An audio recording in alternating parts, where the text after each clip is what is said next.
Mahigit 24 oras nang nasusunog ang isang gusali sa Tondo, Maynila at 15 bombero ang sugatan. Saksi live si Jomer Apresto. Jomer, anong latest update?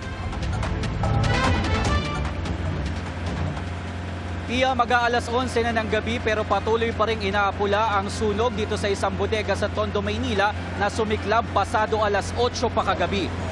Halos 27 oras na ang nakalilipas pero nananatili pa rin sa ikalawang alarma ang sunog. Umabot na rin daw sa halos 70 truck ng bumbero ang rumesponde dito.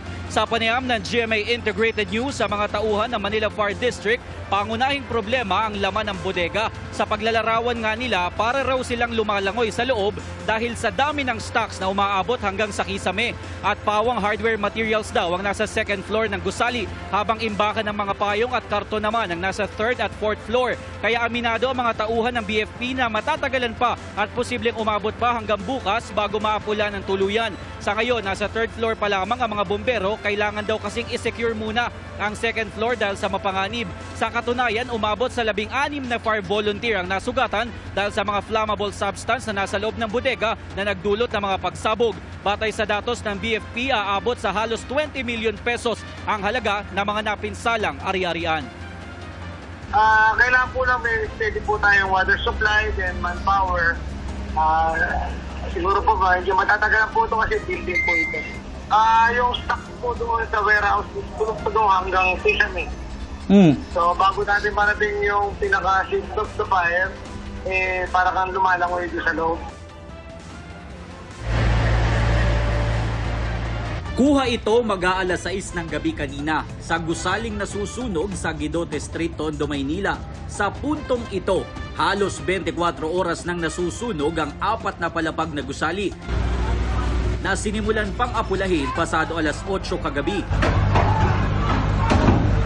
Samot-saring panindang hardware at highly flammable umano ang laman ng warehouse. Yung thickness ng usok sa loob kasi ay masyadong makapal. Dala nga ng yung contents ng building ay more on plastics and papers. At kaninang umaga, habang patuloy na inaapula ng mga bumbero ang sunog, nakarinig na mga pagputok mula sa loob.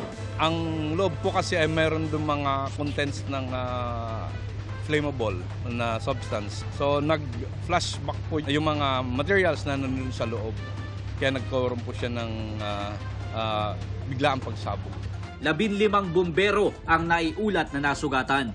Nadala po sa mga iba't ibang ospital yung ating po mga sugatan na bumbero.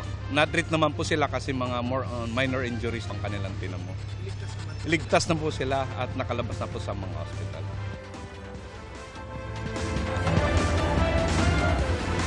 Pia, sabi ng BFP ay patuloy daw nilang pipilitin daw nilang maideklarang fire under control ang sunog hanggang mamayang hating gabi. Patuloy pa ang kanilang investigasyon kung ano ang pinagmulan ng apoy.